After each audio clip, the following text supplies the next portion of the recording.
Hi all, welcome back to fabulous life. ജീവിതത്തിൽ വിജയിക്കണം എന്ന് ആഗ്രഹിക്കാത്ത ആൾക്കാർ കുറവായിരിക്കും അല്ലേ. നമുക്കെല്ലാവർക്കും ആഗ്രഹമുണ്ട് ജീവിതത്തിൽ വിജയിക്കണം, സമ്പന്നനാവണം എന്നുള്ളത്. ഈ വിജയവും സമ്പന്നതയും രണ്ടിനും ഒരുപാട് അർത്ഥങ്ങളുണ്ട്. വിജയിക്കുക എന്നുള്ളത് ഓരോരുത്തർക്കും ഓരോ അർത്ഥമായിരിക്കും. അതുപോലെ സമ്പന്നത എന്ന് പറഞ്ഞാൽ അത് പണം മാത്രമല്ല, നമുക്ക് അറിവിൽ സമ്പന്നനാവാം, ആരോഗ്യത്തിൽ സമ്പന്നനാവാം, ബന്ധങ്ങളിൽ, സ്നേഹത്തിൽ, മനസ്സമാധാനത്തിൽ, അനുഭവങ്ങളിൽ, ആത്മീയതയിൽ, അങ്ങനെ എന്തിലും നമുക്ക് സമ്പന്നനാവാം. ഇന്ന് നമ്മളിവിടെ മനസ്സിലാക്കാൻ പോകുന്നത് നമ്മുടെ ഡെയിലി ലൈഫിലുള്ള ചെറിയ ചെറിയ ശീലങ്ങളിൽ ചെറിയ ഷിഫ്റ്റ്, ചെറിയ മാറ്റങ്ങൾ കൊണ്ടുവന്ന് എങ്ങനെയാണ് ഓവറോൾ ലൈഫിൽ വലിയ മാറ്റങ്ങൾ കൊണ്ടുവരാമെന്നുള്ളതാണ്. സക്സസിനെ കുറിച്ച് ചിന്തിക്കുമ്പോൾ വലിയ എന്തൊക്കെയോ കാര്യങ്ങൾ ചെയ്താൽ മാത്രമേ, വലിയ ഭാരമുള്ള എന്തൊക്കെയോ കാര്യങ്ങൾ ചെയ്താൽ മാത്രമേ സക്സസ് ആവാൻ കഴിയുള്ളൂ എന്നാണ് നമ്മുടെ ഉള്ളിൽ ചിന്ത വരിക. പക്ഷേ അതല്ല സത്യം. ഡെയിലി ഉള്ള കുറച്ച് കാര്യങ്ങൾ നമ്മൾ ചെയ്തുകൊണ്ടിരിക്കുന്ന, ഡെയിലി ലൈഫിൽ നമ്മൾ ചെയ്തുകൊണ്ടിരിക്കുന്ന കുറച്ച് കാര്യങ്ങളിൽ ചെറിയ മാറ്റം അത്രേ ആവശ്യമുള്ളൂ സക്സസ്ഫുൾ ആവാനായിട്ട്. അപ്പോൾ നമുക്ക് കുറച്ച് പോയിൻറ്റ്സിലേക്ക് കടക്കാം. നിങ്ങൾക്ക് ആവശ്യമുള്ള കാര്യങ്ങൾ നിങ്ങൾ നോട്ട് ചെയ്ത് വെക്കുക. ഇത് കേൾക്കുന്ന സമയത്ത് നിങ്ങളുടെ മനസ്സിലേക്ക് വരുന്ന പോയിൻറ്റ്സ് കൂടി നിങ്ങളുടെ പുസ്തകത്തിൽ നിങ്ങൾ നോട്ട് ചെയ്ത് അത് ലൈഫിൻ്റെ ഭാഗമാക്കാനായിട്ട് മെല്ലെ മെല്ലെ പ്രാക്ടീസ് ചെയ്യാനായിട്ട് തുടങ്ങുക. ഒന്ന്, എന്തെങ്കിലും കാര്യങ്ങൾ ചെയ്യാനുണ്ടാകുമ്പോൾ, സാധാരണ നമ്മുടെ ലൈഫിൽ ചെയ്യാനുള്ള എന്തെങ്കിലും ഒരു കാര്യം ചെയ്യാനുണ്ടാകുമ്പോൾ വലിയൊരു മോട്ടിവേഷൻ കിട്ടാനായിട്ട് വെയിറ്റ് ചെയ്യുന്നതിന് പകരം നമുക്ക് 5 മിനിറ്റ് കൊണ്ട് ചെയ്യാൻ പറ്റുന്ന ചെറിയ ചെറിയ കാര്യങ്ങളുണ്ടാവുമല്ലോ, അതിൽ സ്റ്റാർട്ട് ചെയ്ത് കഴിഞ്ഞാൽ നമ്മൾ ആ ഒരു ഫ്ലോയിലേക്ക് എത്തും, വലിയ കാര്യം ചെയ്യുവാനുള്ള ഫ്ലോയിലേക്ക് എത്തും. ഈ ഒരു കാര്യം ഫോളോ ചെയ്താൽ നിങ്ങൾക്ക് ഓരോ ദിവസവും പെൻഡിങ് ഇല്ലാതെ ഉറങ്ങാനായിട്ട് കഴിയും. 2, ബോറടിച്ചിരിക്കുമ്പോൾ അല്ലെങ്കിൽ മെൻ്റലി ഹെവി ആയിട്ടോ ഡൗൺ ആയിട്ടോ ഇരിക്കുന്ന സമയത്ത് കൂടുതൽ ആലോചിച്ചിരിക്കുന്നതിന് പകരം പുറത്ത് ഒരു 10 മിനിറ്റെങ്കിലും നടക്കാൻ പോവുകയാണെങ്കിൽ നമ്മുടെ മനസ്സ് ക്ലിയർ ആവും. നമ്മൾ ഇരുപ്പിൽ തന്നെ ഇരിക്കുകയാണെങ്കിൽ നമ്മൾ കൂടുതൽ ഡൗൺ ആവും. അല്ലാതെ നമുക്കറിയുന്ന കാര്യമാണ്, എക്സ്പീരിയൻസ് ചെയ്തിട്ടുള്ള കാര്യമാണ്. അതിന് പകരം ഒരു 10 മിനിറ്റ് പുറത്ത് നടക്കാനായിട്ട് പോവുക. 3, നിങ്ങൾക്ക് രാവിലെ എഴുന്നേക്കാൻ ആഗ്രഹമുണ്ട്, പക്ഷേ എഴുന്നേക്കാൻ പറ്റുന്നില്ല എന്നാണെങ്കിൽ എല്ലാ ദിവസവും രാത്രി കിടക്കുമ്പോൾ ഒരു 5 മിനിറ്റ് വെച്ചിട്ട് ഏർലി കിടക്കാനായിട്ട് നോക്കുക. തലേന്ന് കിടന്നതിനേക്കാളും 5 മിനിറ്റ് മുൻപ് അടുത്ത ദിവസം കിടക്കുന്നതിൽ നിങ്ങളൊന്ന് ചെറിയ ശ്രദ്ധ കൊടുത്താൽ തന്നെ ബോഡി ക്ലോക്ക് മെല്ലെ ചേഞ്ച് ആവും. നമ്മുടെ ബോഡി ക്ലോക്കിനനുസരിച്ചിട്ടാണ് നമ്മൾ പ്രവർത്തിക്കുന്നത് അല്ലേ. രാത്രിയാകുമ്പോൾ ഉറക്കം വരാതിരിക്കുന്നതും രാവിലെ ആകുമ്പോൾ കൂടുതൽ ഉറക്കം വരുന്നതൊക്കെ നമ്മുടെ ബോഡി ക്ലോക്കിലുള്ള ചേഞ്ചസ് കൊണ്ടാണ്. നമ്മൾ ചെറിയ പ്രായത്തിൽ ചിലപ്പോൾ രാത്രി നേരത്തെ കിടക്കുന്നുണ്ടാവും, രാവിലെ നേരത്തെ എഴുന്നേൽക്കുന്നുണ്ടാവും.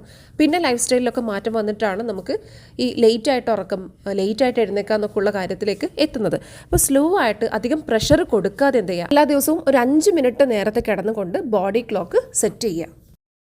4, രാവിലെ എഴുന്നേറ്റ ഉടനെ തന്നെ കോഫിയോ ചായയോ ഒക്കെ കുടിക്കുന്ന ശീലം നിങ്ങൾക്കുണ്ടെങ്കിൽ ആദ്യം വെള്ളം കുടിച്ചുകൊണ്ട് സ്റ്റാർട്ട് ചെയ്യുക. ആദ്യം തന്നെ നമ്മൾ ഈ കഫീൻ അടങ്ങിയിട്ടുള്ള കാര്യങ്ങൾ കൊടുക്കുന്നത് ബോഡിക്ക് ഒട്ടും നല്ലതല്ല. നമ്മൾ അങ്ങനെയല്ല നമ്മുടെ ബോഡി എനർജറ്റിക് ആക്കേണ്ടത്, അല്ലെങ്കിൽ നമ്മളെ ഉണർത്തിയെടുക്കേണ്ടത് കോഫി കൊടുത്തിട്ടല്ല. എൻ്റെ വീഡിയോസിൽ ആദ്യം കോഫി കാണിക്കുന്നത് കണ്ടിട്ട് ഞാൻ ആദ്യം കോഫിയാണ് കുടിക്കുന്നതെന്ന് കരുതണ്ട കേട്ടോ. ഞാൻ വെള്ളം കുടിച്ചിട്ടല്ലാതെ മറ്റുള്ള കാര്യങ്ങളിലേക്ക് കടക്കാറില്ല. ചെറിയൊരു ഹെൽത്തി ചോയ്സ് അല്ലേ. നമുക്ക് വെള്ളം മോർണിംഗിൽ കുടിക്കാൻ പറ്റുന്നതേ ഉള്ളൂ. ഇപ്പോൾ ഈ പറഞ്ഞ 4 പോയിൻറ്റും നിങ്ങൾക്ക് എടുത്ത് നോക്കിയാൽ വലിയ ഭാരമില്ലാതെ, അധികം പ്രഷർ ഇല്ലാതെ ചേഞ്ചസ് കൊണ്ടുവരാൻ പറ്റുന്ന കാര്യങ്ങളാണ്. 5, നിങ്ങൾ എപ്പോഴും സ്ക്രോളിങ്ങിലാണെന്ന് തോന്നുന്നുണ്ടെങ്കിൽ സ്ക്രോൾ ചെയ്യാൻ തോന്നുന്ന സമയത്ത് കളർ ചെയ്യുക, ഡൂഡിൽ ചെയ്യുക, അല്ലെങ്കിൽ നിങ്ങൾക്ക് ഇഷ്ടമുള്ള, നിങ്ങൾ പണ്ട് ചെയ്തുകൊണ്ടിരുന്ന എന്തെങ്കിലും ഹോബി ഉണ്ടാവുമല്ലോ, അത് ചെയ്യാനായിട്ട് നോക്കുക. സ്ക്രോൾ ചെയ്യാൻ തോന്നുമ്പോഴൊക്കെയും നിങ്ങളുടെ പഴയ ഹോബിയിലേക്കോ അല്ലെങ്കിൽ പുതുതായിട്ട് ചെയ്തു നോക്കാൻ താല്പര്യമുള്ള കാര്യങ്ങളിലേക്കോ നിങ്ങളെ മെല്ലെ ഷിഫ്റ്റ് ചെയ്യുക. 6, നിങ്ങളുടെ ലിവിങ് സ്പേസ്, നിങ്ങൾ എവിടെയാണോ താമസിക്കുന്നത് അല്ലെങ്കിൽ നിങ്ങൾ എവിടെയാണോ ഏറ്റവും കൂടുതൽ ടൈം സ്പെൻഡ് ചെയ്യുന്നത്, ആ ഒരു സ്പേസിൻ്റെ ഓരോ കോർണറും എല്ലാ ദിവസവും കുറച്ചായിട്ട് ക്ലീൻ ചെയ്യുക, നീറ്റാക്കിയിടുക. നമ്മൾ എല്ലാ ദിവസവും കുറച്ച് ചെയ്യുന്നുണ്ടെങ്കിൽ ഇതൊരു ഭാരമായി മാറില്ല. എപ്പോഴും നമ്മുടെ സ്പേസ് നീറ്റായിരിക്കും. 7, ഒരു പെർഫെക്റ്റ് റുട്ടീൻ ഉണ്ടാക്കാൻ വേണ്ടി വെയിറ്റ് ചെയ്യുന്നതിന് പകരം നിങ്ങൾക്ക് ഓൾറെഡി ഇത് ചെയ്താൽ നല്ലതായിരിക്കും, ഇത് ചെയ്താൽ ലൈഫ് അടിപൊളിയായിട്ട് പോകും എന്ന് നിങ്ങൾക്ക് അറിയാവുന്ന ആ ശീലങ്ങളുണ്ടല്ലോ. ഇത് പറയുമ്പോൾ തന്നെ നിങ്ങൾക്ക് ഓർമ്മ വരും. ആ ശീലങ്ങൾ എല്ലാ ദിവസവും റിപ്പീറ്റ് ചെയ്യാനായിട്ട് നോക്കുക. പെർഫെക്ഷനേക്കാളും എത്രയോ നല്ലതാണ് നമുക്ക് ഓൾറെഡി അറിയുന്ന കാര്യങ്ങൾ പ്രാക്ടീസ് ചെയ്ത് തുടങ്ങുന്നത്, റിപ്പീറ്റ് ചെയ്ത് ചെയ്യുന്നത്. 8, കുക്കിങ്ങിൽ ഏതെങ്കിലും തരത്തിലുള്ള പ്രശ്നം നിങ്ങൾ ഫേസ് ചെയ്യുന്നുണ്ടെങ്കിൽ സിമ്പിളായിട്ട് ഉണ്ടാക്കാൻ പറ്റുന്ന ഹോം മെയ്ഡ് മീൽസിൻ്റെ ലിസ്റ്റ് ആദ്യം തയ്യാറാക്കി വെക്കുക.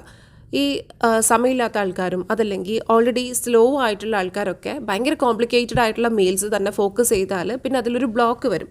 അതിനേക്കാളും ഏറ്റവും സിമ്പിളായിട്ടുള്ള ഹോം മെയ്ഡ് മീൽസ് ലിസ്റ്റാക്കി വെച്ച് അത് റിപ്പീറ്റ് ചെയ്യാനായിട്ട് ശ്രമിക്കുക. 9, റീഡിങ് നമ്മുടെ ഗ്രോത്തിന്, നമ്മുടെ വളർച്ചയ്ക്ക് നല്ലതാണെന്ന് എല്ലാവർക്കും അറിയാം അല്ലേ. ഒരു ദിവസം ഒരു 2 പേജ് മാത്രം വെച്ച് വായിക്കാനായി ശ്രമിക്കുക. നമുക്കൊരു പുസ്തകം തീർക്കണം എന്ന് വിചാരിച്ചാൽ അത് ബുദ്ധിമുട്ടാണ്. പക്ഷേ ഒരു ദിവസം 2 പേജ്, ഇനി അതല്ല നിങ്ങൾ തുടക്കത്തിലാണെങ്കിൽ ഒരു ദിവസം ഒരു പാരഗ്രാഫ് വായിക്കാനായിട്ട് നിങ്ങൾക്ക് തീരുമാനമെടുക്കാം, ഒരു പേജ് വായിക്കാനായിട്ട് തീരുമാനം എടുക്കാം. 10 രാവിലെ എഴുന്നേറ്റ് കഴിഞ്ഞാൽ ആദ്യത്തെ ഒരു 30 മിനിറ്റെങ്കിലും മൊബൈൽ യൂസ് ചെയ്യാതിരിക്കുക, സോഷ്യൽ മീഡിയ ആപ്സ് ഒന്നും തുറക്കാതിരിക്കുക. ചിലർക്കെങ്കിലും ഇത് ബുദ്ധിമുട്ടായിട്ട് തോന്നും കേൾക്കുമ്പോൾ, പക്ഷേ ഇത് സക്സസ്സിനേക്കുള്ള വഴിയാണ് എന്ന് മനസ്സിലാക്കിക്കൊണ്ട് മൊബൈൽ മാറ്റിവെക്കുക. 11 ഇമോഷണലി ഓവർവെൽംഡ് ആയിട്ടിരിക്കുന്ന സമയത്ത് ആർക്കും റിപ്ലൈ കൊടുക്കാതിരിക്കുക, കൂടുതൽ സംസാരിക്കാതിരിക്കുക, അവനവൻ്റെ ബ്രീത്തിങ്ങിൽ ശ്രദ്ധിക്കുക. ഇത് കേൾക്കുമ്പോൾ ചെറിയൊരു കാര്യമാണ്, പക്ഷേ പ്രാക്ടീസ് ചെയ്യാൻ കുറച്ച് ബുദ്ധിമുട്ടുള്ളൊരു കാര്യമാണ്. ഓവർവെൽംഡ് ആയിട്ടിരിക്കുന്ന സമയത്ത് നമുക്ക് എല്ലാറ്റിലും സ്പീഡ് കൂടുതലായിരിക്കും, നമ്മൾ പെട്ടെന്നാണ് റിപ്ലൈ ചെയ്യുക, അല്ലേ, റിയാക്ട് ചെയ്ത് പോവും. നമ്മൾ ഓവർവെൽംഡ് ആണ്, നമ്മൾ എന്തൊക്കെയോ പ്രഷറിലാണ് എന്നൊക്കെ മനസ്സിലാക്കുന്ന ആ ഒരു മൊമെൻറ്റിൽ നമ്മൾ തീരുമാനിക്കേണ്ടത് ഇനി ഞാനൊന്ന് സ്ലോ ഡൗൺ ചെയ്യും എന്നുള്ളത് തന്നെയാണ്. ചുറ്റുമുള്ള ആൾക്കാർക്ക് റിപ്ലൈ ചെയ്യുന്നതിന് പകരം ആദ്യം അവനവന് റിപ്ലൈ കൊടുക്കുക, അവനവനെ ആദ്യം സമാധാനപ്പെടുത്തുക, സംസാരിക്കുന്നതിന് മുൻപ് ഒന്ന് പോസ് ചെയ്യുക. 12 എക്സസൈസ് അല്ലെങ്കിൽ വർക്കൗട്ടൊക്കെ സ്റ്റാർട്ട് ചെയ്യുമ്പോൾ ഏറ്റവും സിമ്പിളായിട്ടുള്ള കാര്യത്തിൽ സ്റ്റാർട്ട് ചെയ്യുക, ഏറ്റവും കുറഞ്ഞ സമയത്തിൽ സ്റ്റാർട്ട് ചെയ്യുക. ആദ്യം തന്നെ ലോങ് ആയിട്ടുള്ള കാര്യങ്ങൾ ചെയ്യുമ്പോൾ പിന്നെ നമ്മൾ എളുപ്പത്തിൽ അതങ്ങ് സ്റ്റോപ്പ് ചെയ്യും. അതുകൊണ്ട് സിമ്പിളായിട്ട് സ്റ്റാർട്ട് ചെയ്യുക. 13 ബോറടിക്കുന്ന ടാസ്കുകൾ ചെയ്യുമ്പോൾ അല്ലെങ്കിൽ റിപ്പീറ്റ് ചെയ്തിട്ടുള്ള ടാസ്കുകൾ ചെയ്യുമ്പോൾ നമ്മൾ ബാക്ക്ഗ്രൗണ്ടിൽ എന്തെങ്കിലും വെക്കാറുണ്ടല്ലേ, അങ്ങനെ വെക്കുന്നത് എഡ്യൂക്കേഷണൽ ആയിട്ടുള്ള കാര്യങ്ങളാണ് എന്നുള്ളത് ഉറപ്പുവരുത്തുക. നമ്മുടെ അറിവ് കൂട്ടുന്ന കാര്യങ്ങൾ തന്നെ റിപ്പീറ്റ് ചെയ്ത് കേൾക്കാനായി ശ്രമിക്കുക. 14 രാവിലെ എഴുന്നേറ്റ് കഴിഞ്ഞാൽ എന്തൊക്കെ ചെയ്യണം എന്നുള്ളത് രാവിലെ ചിന്തിക്കുന്നതിന് പകരം രാത്രി തന്നെ പ്ലാൻ ചെയ്ത് വെക്കുക. ആങ്സൈറ്റി ഉള്ള ആൾക്കാരാണെങ്കിൽ രാത്രി കിടക്കാൻ പോകുമ്പോൾ പ്ലാൻ ചെയ്യാൻ പാടില്ല, ഒരു വൈകുന്നേരം തന്നെ പ്ലാൻ ചെയ്ത് വെക്കുക, നാളെ മോർണിംഗിൽ എന്തൊക്കെ കാര്യം ചെയ്യണം എന്നുള്ളത്. 15 ഏതെങ്കിലും ഒരു ശീലം തുടങ്ങിയിട്ട് 1-2 ദിവസം ചെയ്ത് പിന്നെ ഒരു ദിവസം മിസ്സാകുമ്പോൾ അയ്യോ ഇനി ആദ്യം മുതൽ തുടങ്ങണം എന്ന ചിന്ത കൊടുക്കുന്നതിന് പകരം ഓക്കെ ഒരു ദിവസം മിസ്സായി ഇനി ഇന്നത് ചെയ്തേക്കാം എന്ന രീതിയിലുള്ള സിമ്പിൾ ചിന്ത മാത്രം അവിടെ കൊടുക്കാനായി നോക്കുക. റീസ്റ്റാർട്ട് ചെയ്യണം എന്ന ചിന്ത ഹെവി ആയിട്ട് കൊടുത്തു കഴിഞ്ഞാൽ പിന്നെ ആ ഒരു കാര്യത്തിലേക്ക് എത്താൻ ബുദ്ധിമുട്ടായിരിക്കും.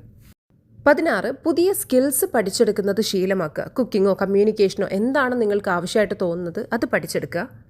17 നിങ്ങൾ ആരാണ് എന്താണ് എന്ന് മറ്റുള്ളവർക്ക് പ്രൂവ് ചെയ്തു കൊടുക്കുന്നതിന് പകരം ഇംപ്രൂവ് ചെയ്യാനായിട്ട് സമയം കണ്ടെത്തുക.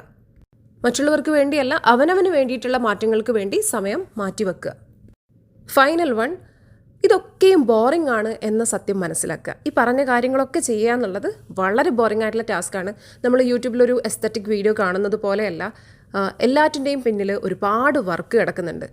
നമ്മളൊരു വ്ളോഗ് കാണുന്ന സമയത്ത് നമുക്ക് എന്താണ്, ഓക്കെ നമ്മുടെ കൂടെ ഒരാളുണ്ട് എന്നൊരു ഫീലാണ്. പക്ഷെ ആ ഒരു വ്ളോഗ് എടുക്കുന്ന ആൾക്ക് എന്താണ്, അവരൊറ്റയ്ക്ക് നിന്ന് ഈ കാര്യങ്ങളൊക്കെയും സെറ്റാക്കാണ്, ഫോക്കസ് ചെയ്ത് അവരവരുടെ വർക്കാണ് ചെയ്തുകൊണ്ടിരിക്കുന്നത്. അത് വളരെ ബോറിംഗ് ആയിട്ടുള്ള ടാസ്ക്കാണ്.